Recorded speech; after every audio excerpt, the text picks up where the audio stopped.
You're listening to The Secrets of Doctor Who, where we discuss everything about the hit BBC series Doctor Who. And today we're discussing the 12th Doctor story, Flatline. I'm Dom Bettinelli, and joining me today on the panel are Father Cory Sticha. Hey, Father Cory. How's it going, Dom? Very well, thanks. And Jimmy Akin. Hey, Jimmy. Howdy, Dom. Folks, be sure to follow The Secrets of Doctor Who in Apple Podcasts, Google Podcasts, on Spotify, Stitcher, TuneIn, all the places, including your favorite podcast app or at the StarQuest YouTube channel, where you should make sure to hit the bell to get notifications. And I want to tell you about another show on the network you are sure to enjoy called The Secrets of Technology. You can find that wherever fine podcasts are found or at sqpn.com/technology. But today we're talking about this 12th Doctor story called Flatline. And Jimmy, could you give us a recap of what happens?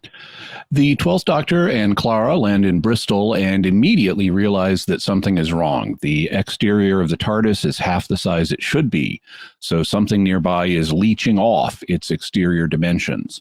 Clara goes to investigate, and the Doctor gets trapped inside the Tardis when it shrinks to less than a foot tall, so Clara puts it in her handbag and assumes the role of the Doctor for solving the present crisis. She discovers local people have been vanishing, and it turns out that creatures from a two-dimensional universe are invading ours. Clara has to keep a group of normals safe, and she guides them through a series of subway tunnels being pursued by the 2D creatures, who begin assuming horrific 3D forms as they learn more about our dimension. The Doctor tells Clara he's figured out a way to defeat the creatures, but they've taken so much power from the TARDIS that he doesn't have the energy needed to do it. At one point, the TARDIS goes into lockdown mode, cutting off communication with the actual Doctor, and Clara has to decide what to do. She has Rigsy, a graffiti artist, make a painting of a door to lure the creatures, and when they try to use their energy powers to get through the false door, they unwittingly recharge the TARDIS on the other side of the wall, giving the TARDIS the energy that it needs to recover. The Doctor then emerges and banishes the creature back to their own dimension. Also in this episode, the Doctor realizes Clara has been lying to him by telling him Danny Pink is okay with her traveling on the TARDIS. And we end by cutting to Missy, who is watching Clara on an iPad, and she says, "Clara, my Clara, I have chosen well," and then laughs. The end. As she does so well, she laughs so well. All right, so this is the first season for the 12th Doctor, the 9th episode. So we're most of the way through this first season for the 12th Doctor, and the whole Missy question. We don't know yet know who Missy is and all that sort of thing. This episode's written by Jamie Matheson, who also wrote Mummy on the Orient Express, although this was his first script. Yeah, he wrote this one first. Yeah. And it's interesting. The monsters in both are creatures that have no lines. They don't actually, well, they sort of speak through the speaker. The TARDIS translates them, I guess, when they're in there. Well, they say numbers, but we never hear them speaking for themselves, and they never say anything more than just a number.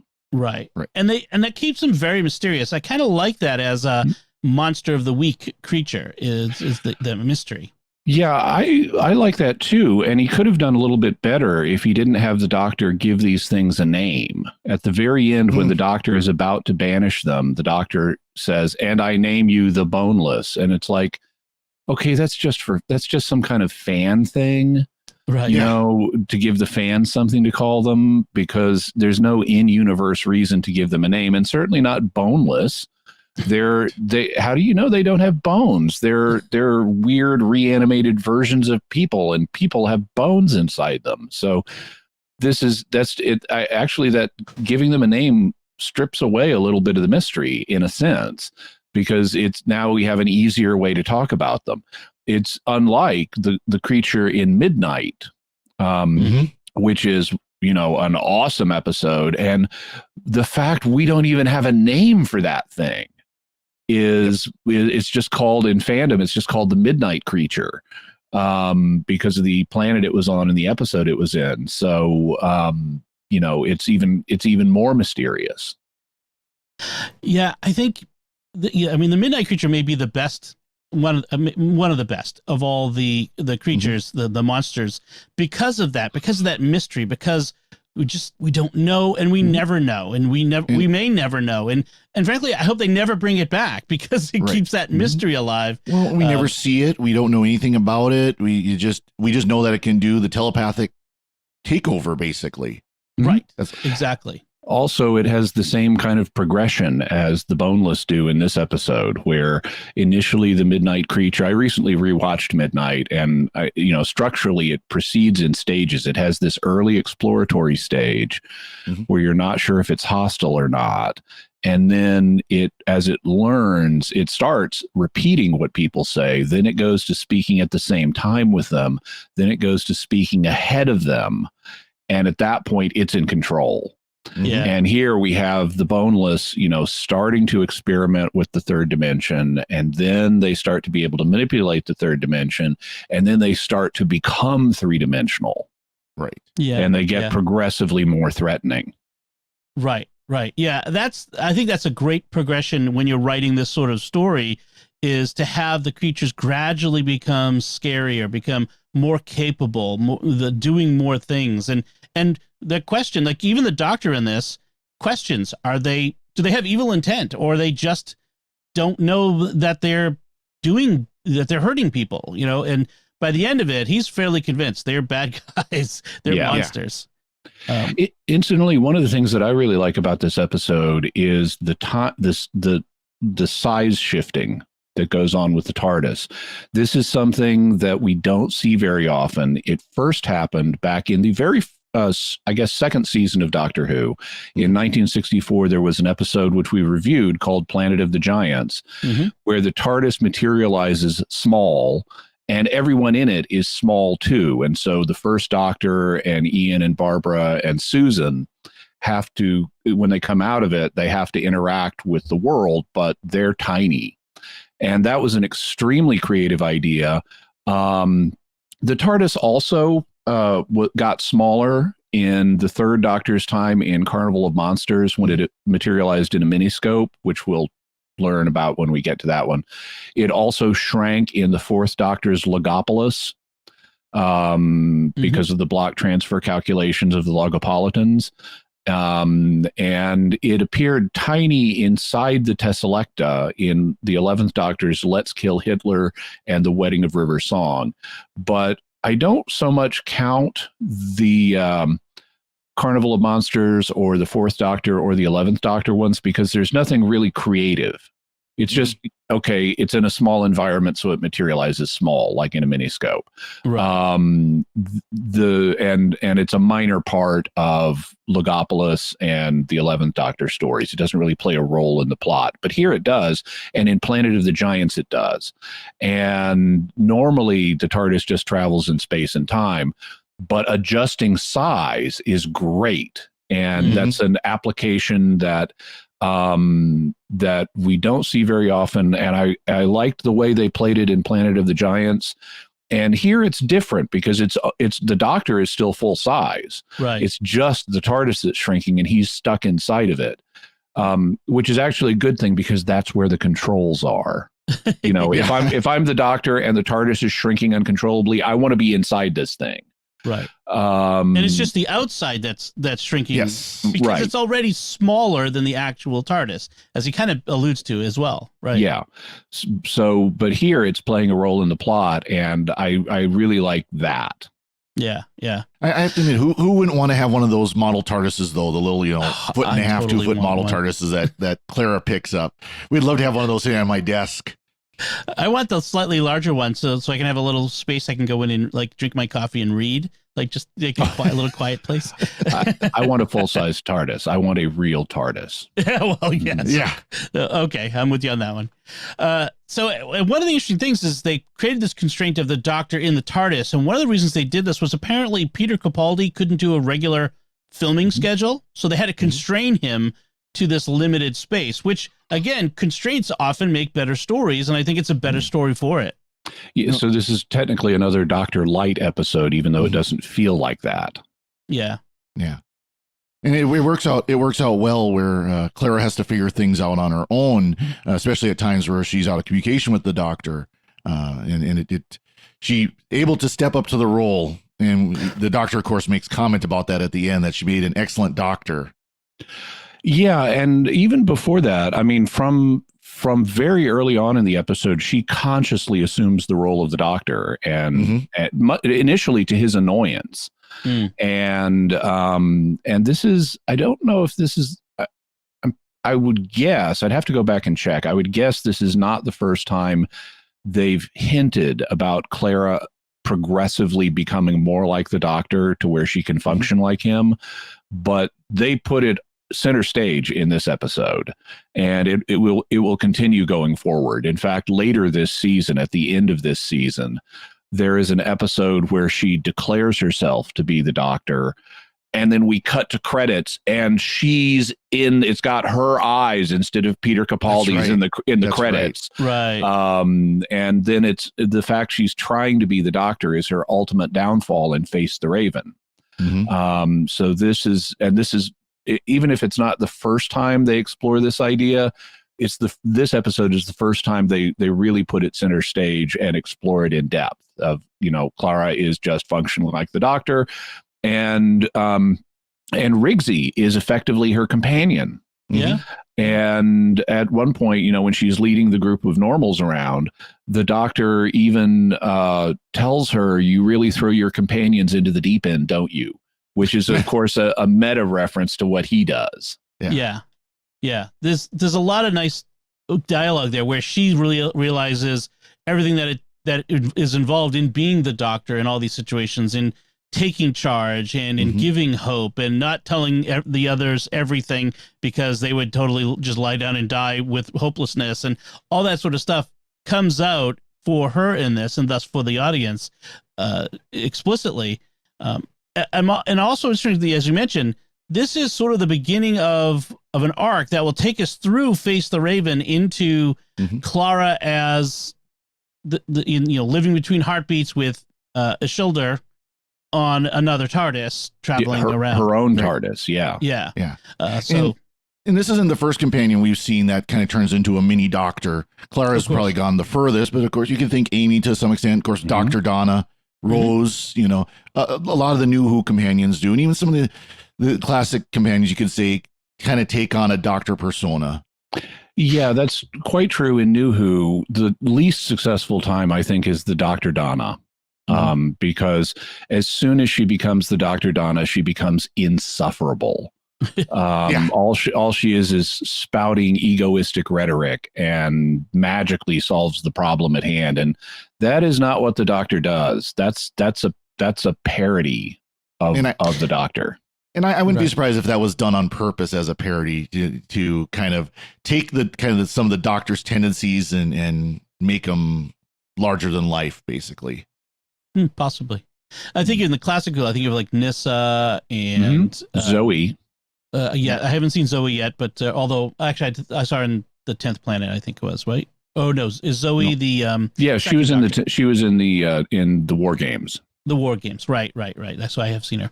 Yeah. There are several companions who really take on a larger role and almost doctor-like role.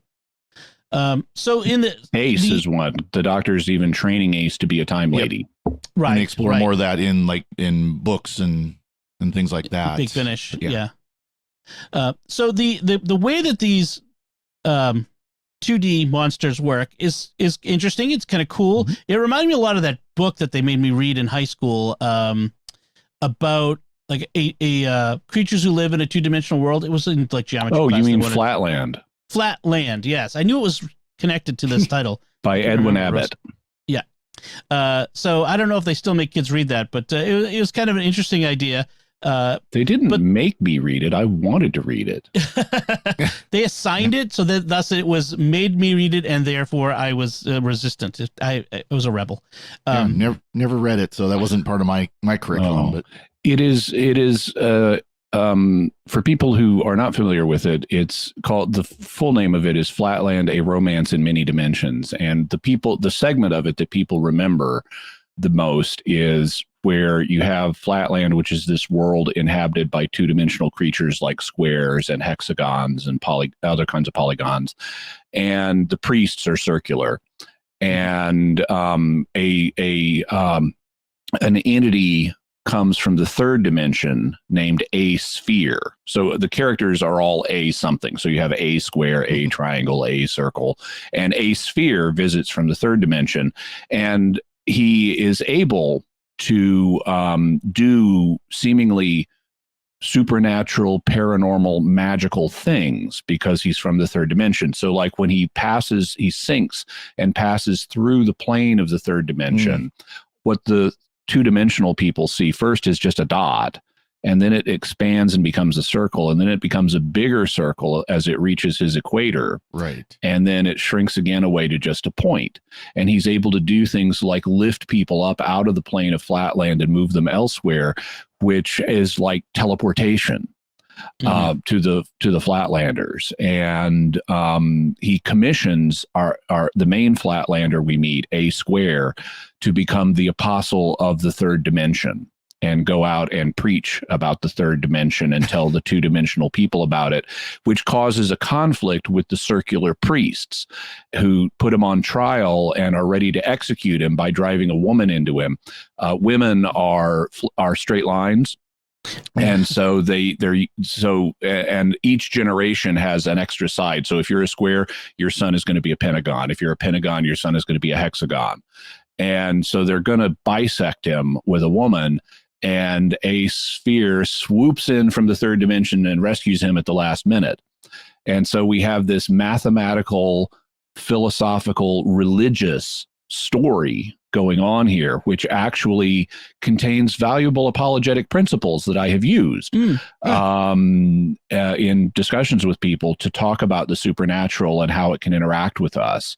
But A sphere also gets to go down to line land where everyone is a line segment.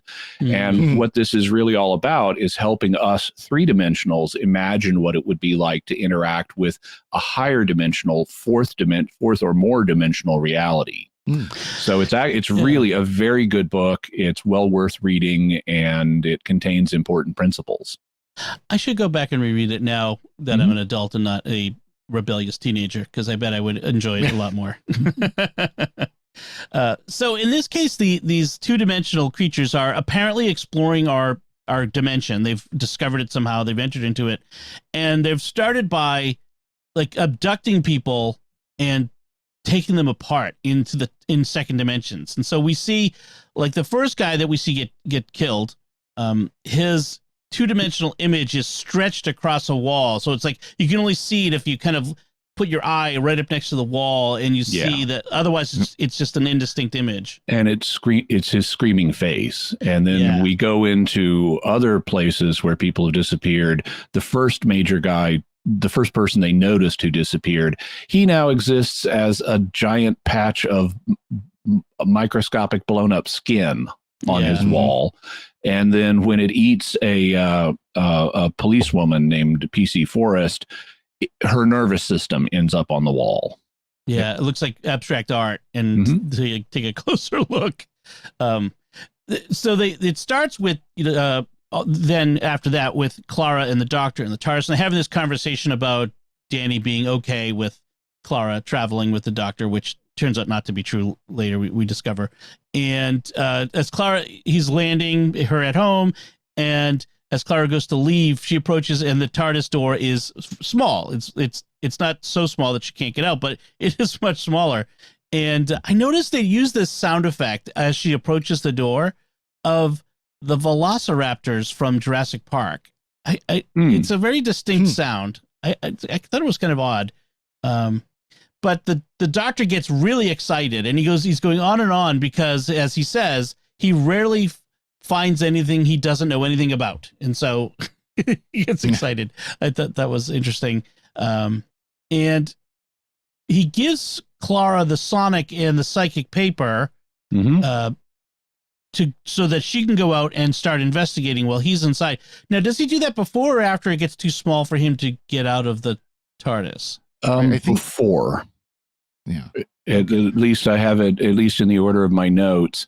He gives them to her, and she says to him, "Does this mean I'm you now?"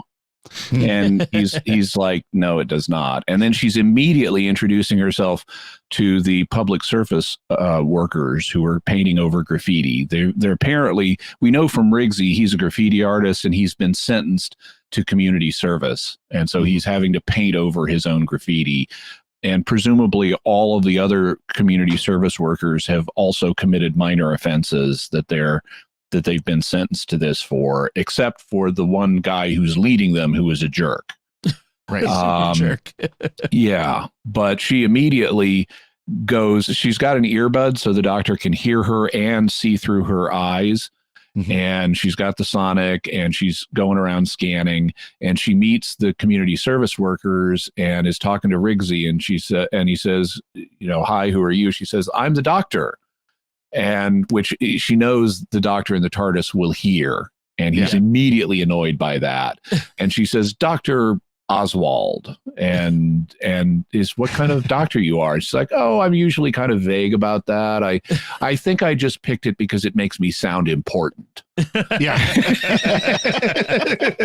Yeah, that was very good. That was good. It's great when the 12th Doctor kind of gets his bubble burst a little bit, because he is so grumpy and gruff all the time. It's nice to have his bubble get burst a bit. Mm-hmm.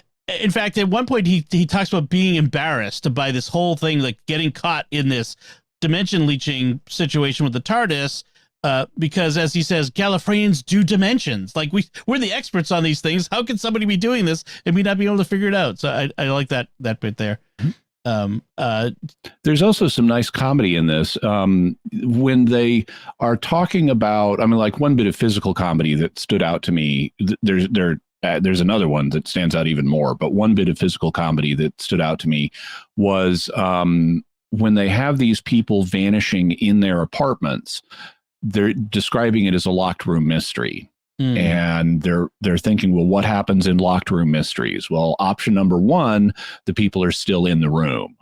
And so like Clara is checking under couches for shrunk people and there's none there. Mm-hmm. And option number two, they're in the walls, and right. So the doctor he's in the TARDIS, he's in her handbag, and all of a sudden she finds this enormous sledgehammer coming up out of her handbag, so she can smash into the walls with it. Yeah, they use it a couple of times to pretty good effect to have the doctor pass things to her from her bag, and that she just suddenly reaches in and, oh, hey, here's this device. Mm-hmm. Well, it's like a bag of holding in Dungeons and Dragons. Yeah. It's infinite. Well, and then they start smashing the walls of this random apartment. They just start hammering into all the walls, which is kind of like, okay. Well, they're from MI5, so they can do that. Yeah, exactly. It's like the FBI. They can just come smash your walls. Well, the other thing is... they can if you're the former president. Yeah. So the other thing that's kind of funny is when she's being the doctor, she says to Riggs at one point, "This is where we run," and then she starts running, and we all start running, with her, that sort of thing. So that was kind of good. There's a lot of little bits of fun comedy that have to do with like the doctor reaching his hand out of the little tiny door, and he's like pointing, it's over that way, and his hand is coming out and pointing. He's like, stop that. Or at near the end when the tiny TARDIS is on the train tracks. Oh, this is my favorite from the whole thing, where he's running through mentally all of the ways he could try to move the TARDIS technologically to get it out of the way of the train, and why none of them will work. And Clara says, you move it like Adam's family, and it clicks for him, and we have part of the doctor's hand come out of the door and crab walk it across the off the train tracks, like Thing. Doesn't it? Thing. That's right. Thing from the Adams family. I was thinking it looked like a hermit crab in a TARDIS model. It's kind of what it looked like. And then he gets it off, and that's a glorious moment, and he's like so happy, and then it falls partially back on the railroad track, and the train is just about on it, and we see him run to the console and yank a lever under the console just as the train hits, and we don't know what happened, but he did something that would put it in would do something to save him. And we later learn it went into siege mode, which apparently Dom's office is in right now. Yes, the siege, my Ring doorbell just rang, and so somebody's at the door. So it's the doctor calls it siege mode, and it looks a lot like the Pandorica. Yes, which is interesting. I don't know if that's intentional on their part, but I think it is. It's not what a TARDIS in default mode looks like. In default mode, it looks like a cylinder, right. But in siege mode, it looks like a cube with circles on the sides, which is exactly like the Pandorica. So I assume that's a deliberate callback.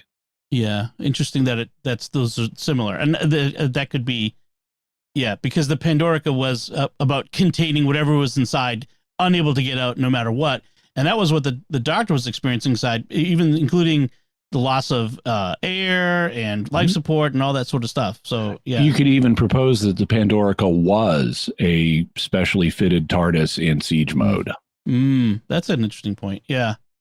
And I wonder too if there's something for behind the scenes. It was easier to say, "Hey, we've got this prop of the Pandorica. Let's just use that as the siege mode TARDIS."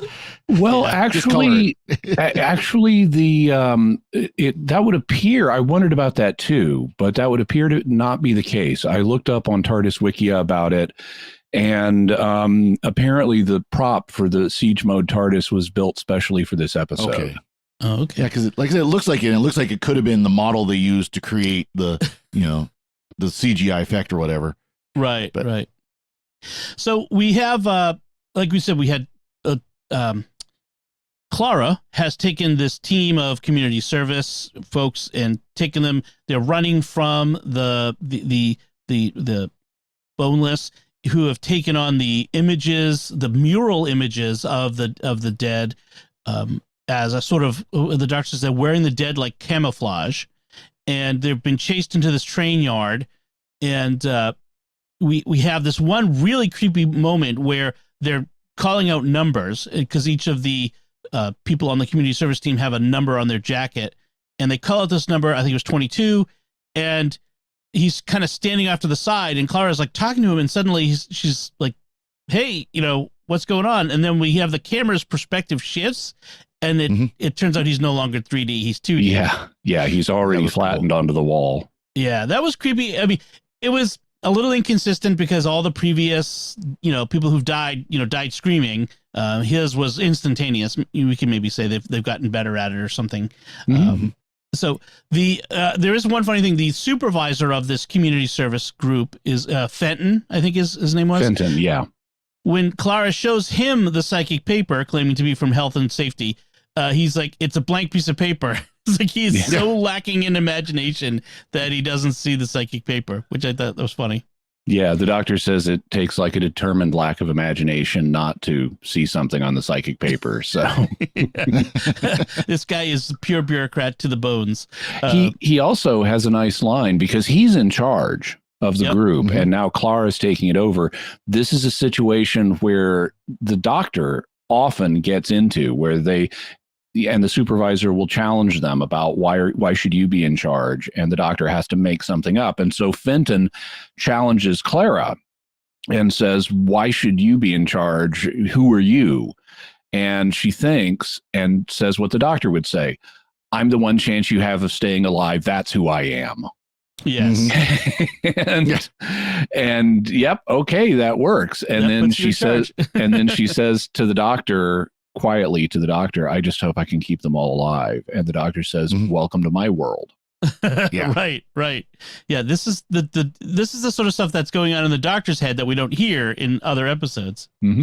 So they escape down into the tunnels underneath the train yard, at first disused tunnels, eventually to the tunnels that are in use, and we get to the next stage of the boneless, which is 3 dimensions, and we find out that they're able to do 3 dimensions by this very creepy moment where the last of the surviving community service guys, apart from Riggsy, they're all standing around.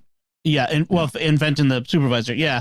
And they're kind of standing around. And this guy's name's Roscoe, and they're talking. And then you see from behind them. This is, I think, really good direction. Yeah. Something dark descending from the tunnel ceiling and then coming toward the camera so we see it, they don't, and it's a hand, and it grabs them and hauls them off. A giant hand. Yes. Yeah. And it's suitably creepy. Well done there.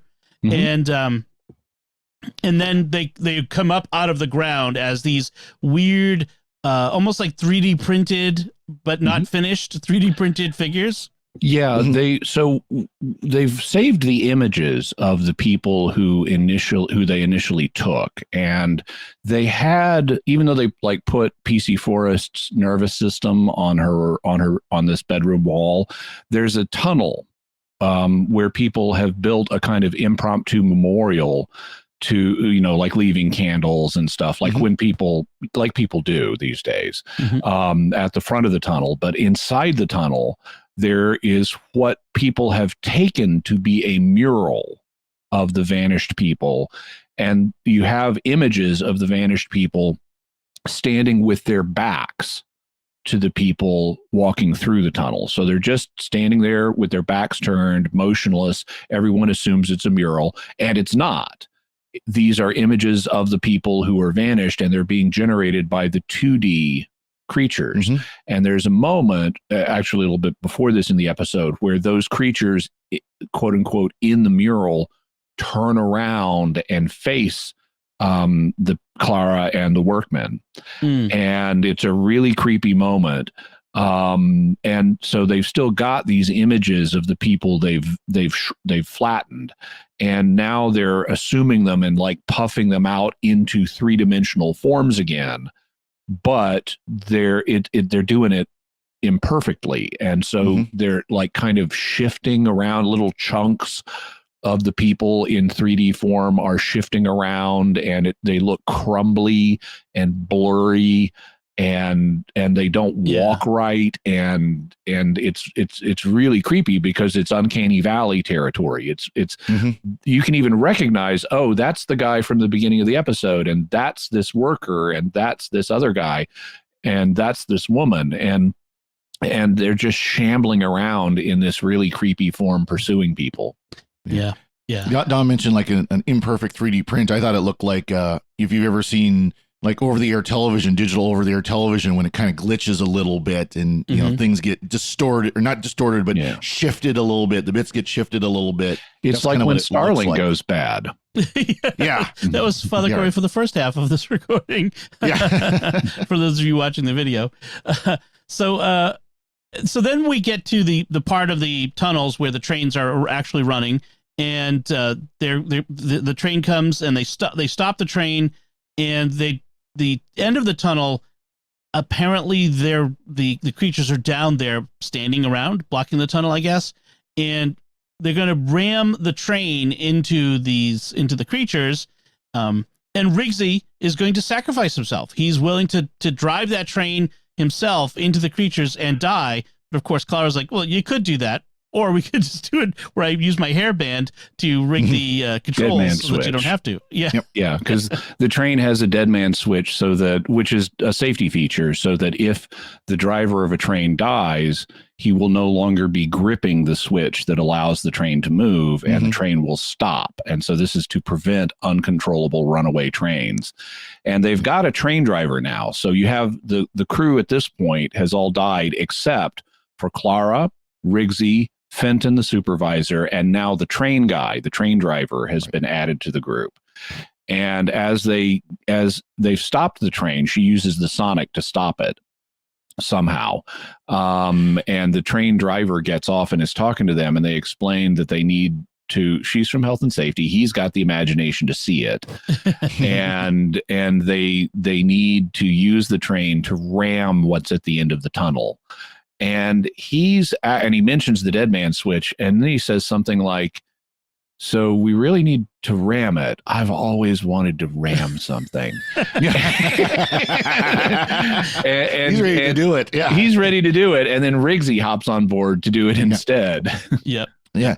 She was able to stop the train by throwing the signal. So you see a reflection of the signal in the conductor, or the driver. They call it driver. We call him engineer, in his face, where it's green, and then it switches to red, and he hits the emergency brake. Yeah, Right. it went by really fast. I thought she might have done something with the signal, but I wasn't sure.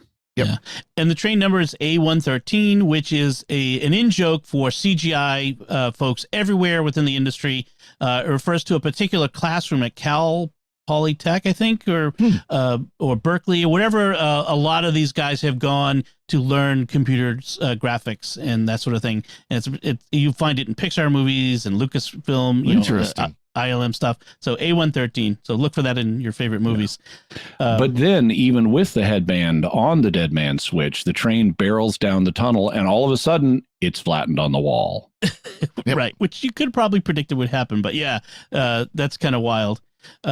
Clara at one point stops in this here and asks, "What would the doctor do?" And then she pauses and says, "What will I do now?" So she's stopping, thinking like, I need to think like the doctor. Now she's what in my creativity, what do I know? My experience, what am I going to do? And so she cleverly comes up with this plan to fake out the boneless by having, in the past, she's been given this tool by the doctor to unflatten things that have been 2D'd. So the boneless, going back quite a ways in the episode, have been flattening not only people, but also doorknobs and door handles. And so like they were doing that back at one of the apartments. And then how do we get out of this room now that they've flattened a door handle? I can't, turn it. And they end up going out a window. Well, then in the tunnels, they've started flattening these circular hatch seals that are on doors between service doors down in the tunnels, so you can't grab hold of them and turn them and open the door. So the doctor invents a device in like 5 minutes that will unflatten them. And after all, dimensions are his people's thing. And and she says, "Oh, so you're making a deflattener?" And he says, "We are not calling it a deflattener." And he's named it a 2DIS, a Tardis. And they don't explain it, but it's a parody of Tardis. Yeah. Which is also dimensionally weird. And so it's a handheld device, and she can use it to, if they flatten one of the handles of the service hatches, she can unflatten it, and then they can go through. But then she gets the idea, I can flatten it after we've gone through. I can reflatten it so they can't follow us, except they have an energy power because they manipulate dimensions. Yeah. They have an energy power where they can use lightning-like bolts at something that's been flattened to pull it back into the third dimension. And we've seen them do that to a doorway before. And at this point, Clara, they don't reveal exactly what he's doing immediately, but Clara tells Rigsy, "I've got a commission for you." And the commission is to use his spray paint on the back of a poster. And this is kind of unrealistic because he's a graffiti artist and they're not known for super realism. Right. And with spray paint too. Yeah. But his job is to make on the back of this poster a fake door so it looks like it's been flattened. And then they hang it on the wall of one of the tunnels, and Clara puts the Tardis on the other side of the wall from where the poster is. So the boneless come down, they start blasting the fake door with their energy to try to deflatten it. And instead their energy is fed back into the Tardis, giving it what it needs to come out of emergency mode. Right. Yeah. Because the doctor said before he went into siege mode that I've got a way to deal with them, but I need more power to do it. And I need to, the TARDIS to be bigger. And so Clara has figured out we've got to get the TARDIS back. And that's why she's come up with this plan. And of course, Fenton, in every step of the way, is doubting everything because he's that kind of guy. And so he's our deliberately unsympathetic character who nevertheless gets to live. Yeah. Right. Clara does say at one point, rule number 1 of the doctor, use your enemy's power against them. Although I thought rule number 1 was the doctor lies. The doctor lies. Maybe that's the number 1 rule of companions is the doctor lies. Yeah, that must be it. But use your enemy's power against them. A little Aikido there. Venusian Aikido. So the doctor then as emerges from the TARDIS, in his like Time Lord victorious pose, and he tells them, the Boneless, I tried to be nice, but you were determined to be monsters, and so now he's going to do his thing and be the man who stops the monsters. That typical thing. Doctor speechifying. Yeah. He says he's going to send them back to their own dimension, and some of you may even survive. Mm-hmm. Yeah, the Doctor can get vicious at times, and when he gets his dander up, he can get pretty, brutal. And so he sends them packing, and they go back to that sand lot, that empty lot where the TARDIS initially landed in Bristol. That's where they landed initially. And everyone's going to go their way. Riggsy is going to go do his thing. We see Riggsy again, don't we? He comes up and then he's in Face the Raven. Right, exactly. Yep. Okay. And then Fenton, who talks about, well, at least those of us who deserve to live lived, because he doesn't really care much about the scum of the earth who are on community service. Like if you're on community service, what you did was pretty minor. Not a capital offense. Well, at least graffiti. it would be here in America. I don't know about England. Maybe they put murderers on community service or something. And then the train driver he kisses the ground. He's very happy. And I'm thinking to myself, how is he going to explain this to his boss? Where's the train? We see that mural down in the tunnel. Yeah. I'm afraid this guy's about to lose his job. Well, it was interesting all their reactions too, because they're all hugging Clara and happy to that they survived. Except Fenton, except Fenton. But then they all kind of look at the Doctor and go bye and walk off. Just kind of walk off. They're like, don't know you, don't know you. Yeah. And then we have this interaction between Clara and the Doctor, and she's trying to get him to admit that she was a good doctor, right? You can admit it, you could say it, and it looks like he's not saying it because he's jealous.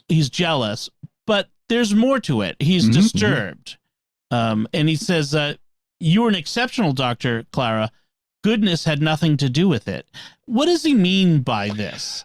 He means in order to be he's distinguishing between moral goodness and quality of service. She delivered excellent quality of service as the Doctor, but in order to do that, she had to go beyond being a good person. She had to be willing to make the tough calls and do things that would not result in everybody getting through this. And so he's communicating to her that you can't be the Doctor and always be a nice or good person. Right. I don't think she actually says it, but like there's a sentiment at one point, like everybody lives today sort of thing where she wanted to like. But by the end, she's had people die in front of her. Well, that's what I mean. Is like, so she wants to, but she had to make decisions that ended up where people didn't survive. And so, yeah, there's they succeed, but people die. And it's always one of the things that kind of gets me a little bit is how people die. And by the end of it, you kind of forgotten that they've lost so many. They could, oh yay, we won, we saved the day, and we're going off to our thing. But at least in this one, they acknowledged people died. The losses were here. So, any other things about this episode? We had, and then, well, I should mention we had that last where you said in the recap of Missy saying, "I have chosen well," and that has to do with the fact that she during the 11th Doctor's time. She misdirected Clara's phone call to tech support to the TARDIS phone. Well, no, she was a woman in a shop for tech support, and Clara came in looking for help, and she was a woman in a shop. That's how Clara describes her. And she gave Clara a number and said, "This is the best tech support." And it was the TARDIS's number. So this is the first indication that we have, and it's not clear here because she could be thinking of something else. Right. But where it's ultimately going to go is Missy was the woman in the shop, and she deliberately set Clara up to become the Doctor's companion. Right. For reasons that are going to be clear later, but not clear yet. Okay. So that's where we end things. Other thoughts, Father Cory? So there's a couple of times here where there's reference to how big the TARDIS really is. Of course, we just see the box. First time is Clara's taking some of her clothes back with her because, of course, she's not supposed to have been on the TARDIS. The doctor says, well, you could have left that here. We've got acres of space, of course, meaning the TARDIS is so big that it doesn't matter if you just leave your stuff laying around because there's so much room, just go to a different room. But then there's when she picks up the model TARDIS, the small one, and mentions how light it is, he goes, well, it's always lighter than it really is because if it was real weight, it would crack the surface of the Earth. And so wow. The TARDIS is so heavy that it would wreck the crust of the Earth, basically. Well, if not turn into a black hole. Yeah. Interesting. And if you see more fan takes on the TARDIS, but going off of what we know through canon and everything, the TARDIS is very big and very heavy. Then it's smushed into a blue box. Probably Death Star size. Well, they actually talk about on the show, they talk about it being infinite in size. And I don't know that I buy that, but it's certainly enormous. Yep. Any other notes, Father Cory? That's it. Jimmy? So it's interesting. Danny calls Clara twice in this episode. Once is when she is in an apartment with Rigsy being threatened by the 2D creatures. And she's trying to, apparently they had a lunch date. And so he's calling to see where she is. And she tells him lunch is kind of a bust, that something's come up and she's trying to help this person. And the doctor, who can hear her phone call with Danny, says, I forget exactly what she tells Danny, but it's technically true. She's trying to help Rigsy find his aunt, who is one of the disappeared people. And the doctor says, ooh, technically not a lie. and then he confronts her about how she's been lying to him about Danny is okay with you traveling on the TARDIS, when she was desperately trying to keep Danny, and not very successful, trying to keep Danny from realizing that she was in an emergency situation that was likely caused by her being with the doctor. Then at the end of the episode, after she's triumphed, Danny calls again and she sends him to voicemail. Which is significant. There are also a couple of lines that the doctor has that I really like. At one point, when the doctor has fallen onto the railroad tracks, he's been talking about how the TARDIS is in is in an extremely weakened state, and he says, one more hit and I'm finished. And I guess the implication is the train hitting the TARDIS might finish him, in which case, what happens with the inside? Does it blow up and crack the Earth? Yeah. But what he says to Clara is, try to get those people out of there. You're stronger than you know. And so that's him giving her a vote of confidence. I don't know that she hears him say that, because communication is kind of iffy at this point, but he's actually giving her a vote of confidence in this role that she has assumed. A comedic line, though, from a little bit earlier in the episode is, as soon as they start realizing the creatures are from a two-dimensional universe, the doctor says, it's long been theorized, but nobody could go there and prove it without going on a heck of a diet. Yeah. Well, I like the fact when he realized it, he goes, yes, it exists. Yeah. Because he theorized it. Yeah. Nice. Awesome. All right. Well, that should do it for us this time. Let's see. We'd like to take a moment to thank our patrons who make it possible for us to create The Secrets of Doctor Who, including Amy M., Robert H., Father Stephen W., Carrie O., and Christy R. Their generous donations at sqpn.com/give make it possible for us to continue The Secrets of Doctor Who and all the shows at StarQuest, and you can join them by visiting sqpn.com/give. And we'd also like to thank Victor Lambs, who edited this episode for us.